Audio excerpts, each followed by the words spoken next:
दर्शकों को डॉक्टर सुदीप सरन का प्यार भरा नमस्कार। आज हम चर्चा करना चाहेंगे सांस संबंधित बीमारियों के लिए।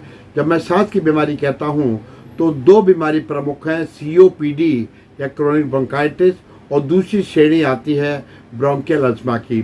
दोनों बीमारियां बिल्कुल अलग हैं। सीओपीडी या ब्रोंकाइटिस खासतौर से उन लोगों में होती है जो स्मोकिंग बहुत ज़्यादा करते हैं, धूम्रपान, और ये उम्रदार लोगों में होती है जिसमें बेसिकली मूल रूप से फेफड़ों का लचीलापन कम होता चला जाता है। तो फेफड़ों के जो नलियां हैं उनको सिकुड़ने और फैलने की क्षमता कम हो जाती है, तो एक कठोर पाइप की तरह से हो जाती है, जिसकी वजह से आदमी के फेफड़ों का लचीलापन खत्म हो जाता है। और यदि उसमें इन्फेक्शन हो जाए तो स्थिति और ख़राब हो जाती है, क्योंकि बलगम बनने लगता है। तो हमारे जो वायु तंत्र की नलियां हैं वो चोक हो जाती हैं, उनमें बलगम भरा होने लगता है। तो ये तो मैंने क्रोनिक ब्रोंकाइटिस की बात करी। इसके लिए प्रदूषण, धूल, मिट्टी, और ये सबसे बड़ा इसका प्रमुख कारण है। और इन सब के ऊपर धूम्रपान तो सबसे बड़ा नुकसानदायक है। जिस प्रकार से एक फैक्ट्री की चिमनी से अगर लगातार धुआं निकलता है तो चिमनी अंदर से काली पड़ जाती है, इसी प्रकार से हमारी फेफड़ों की नलियाँ इसमें काली पड़ जाती हैं, डैमेज हो जाती हैं, बिल्कुल खुश्क हो जाती हैं, झिल्लियाँ सूख जाती हैं, उनका लचीलापन खत्म हो जाता है। दूसरी श्रेणी की बात करना चाहता हूँ, दमा वो होता है जो कि ख़ास तौर से एलर्जी की वजह से होता है।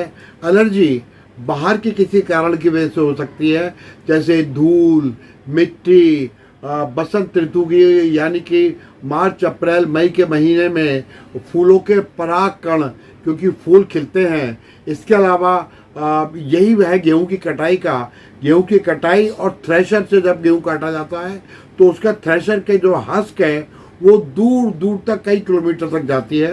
एलर्जी इसका कारण है, बच्चों में सबसे ज़्यादा होती है। और एलर्जी की अगर सांस है तो इसमें दवाएं इस्तेमाल की जाती हैं, सांस की नलियों को चौड़ा करने वाली दवाएं, सूजन को अंदर की झिल्ली की कम करने वाली दवाएं, बलगम को पतला करने वाली दवाएं, और वो दवाएं भी हैं जो सांस को अटैक को रोकती हैं। प्रदूषण से बचें, धूम्रपान को छोड़ दें। यदि सांस का मर्ज है तो अपने डॉक्टर द्वारा निर्धारित दवाओं का लगातार सेवन करें, तो आपको ऐसा नहीं होगा। मेरे ये जानकारी आपके लिए काफ़ी मददगार साबित हो सकती है। धन्यवाद। दर्शकों को डॉक्टर सुदीप सरन का प्यार भरा नमस्कार। आज चर्चा करते हैं टीबी के बारे में, ट्यूबरक्लोसिस। हिंदुस्तान में ये बहुत ज़्यादा बढ़ती हुई तेजी से बीमारी, क्योंकि गरीबी की वजह से कुपोषण इसका सबसे बड़ा कारण है। प्रारंभिक लक्षणों में हल्का हल्का शाम के वक्त बुखार का रहना, भूख का कम हो जाना, वज़न का कम हो जाना, खांसी रहना, खांसी में खून आ जाना, पसलियों में दर्द होना, सांस का फूलना जो हल्के हल्के बढ़ता चला जाए, टीबी के प्रारंभिक लक्षणों में है। चेतावनी यह है, यदि 15 दिन के आपके घरेलू इलाज से या आस पास के इलाज से खांसी ठीक ना हो तो एक एक्सरे ज़रूर करवा लीजिए, टीबी के लिए जांच जरूर करवा लीजिएगा। जहाँ तक टीबी की बात हम करते हैं तो फेफड़े की टीबी सबसे ज़्यादा पाई जाती है, या यूँ कहूँ मैं 90% केसेस में फेफड़े की टीबी होती है। और टीबी गुर्दे की भी हो सकती है, पेट की भी हो सकती है, जहाँ पेट की गड़बड़ी के साथ साथ पेट में पानी इकट्ठा हो जाता है।